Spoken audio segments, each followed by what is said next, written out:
Mahano. Alright, as you may have guessed, today we're going to be talking about this cute little green guy.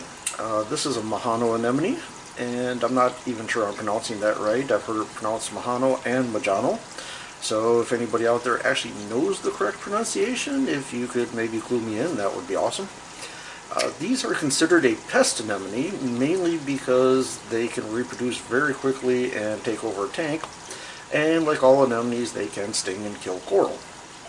That aside, there's actually some very nice looking members of the Majano family. This one in particular with the purple body and the green tips I'm actually rather fond of. There's also ones that have pink tips and red tips. I have not been able to find one of those yet, but I'm still looking. So why would you want to keep one of these in your tank?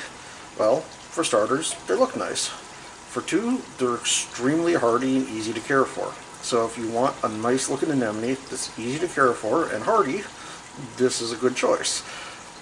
However, you got to take into account their somewhat plaguey nature. That being said, it would be a perfect choice for a fish-only tank, or a tank where you just don't care if they take over the tank.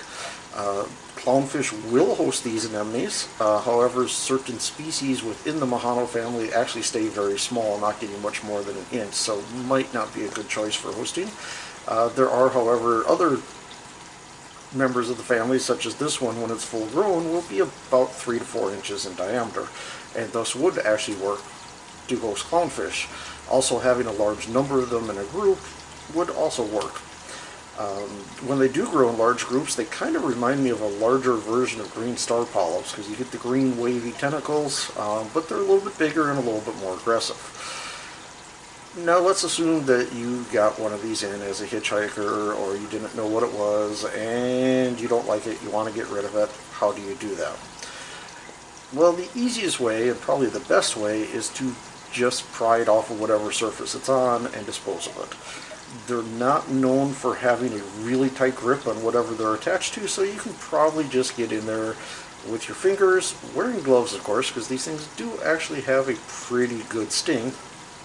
But you can probably get in there with your fingers or maybe your credit card and pry them off and just get rid of them that way.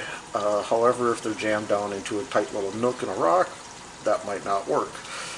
Some other options that work are using concentrated kalkwasser paste.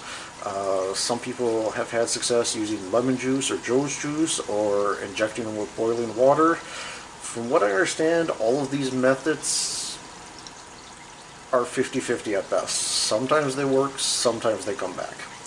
Another method that was suggested that would be very effective is if you can remove the rock and just take a little hand torch and burn them off the rock. That's probably going to be the most effective way of making sure they don't come back. Other than that, again, they're just not attached very well. You can normally just get them off the rock and dispose of them. If you do have them in your tank and you don't want them, probably your best choice is vigilance. Remove them as soon as you find them, and just keep an eye out for new ones that appear, and as soon as they do, get rid of them and you'll eventually win that battle. Other than that, again, I personally, well, I like certain species. I can't say I like them all. There is actually a dull brown one that I don't really like.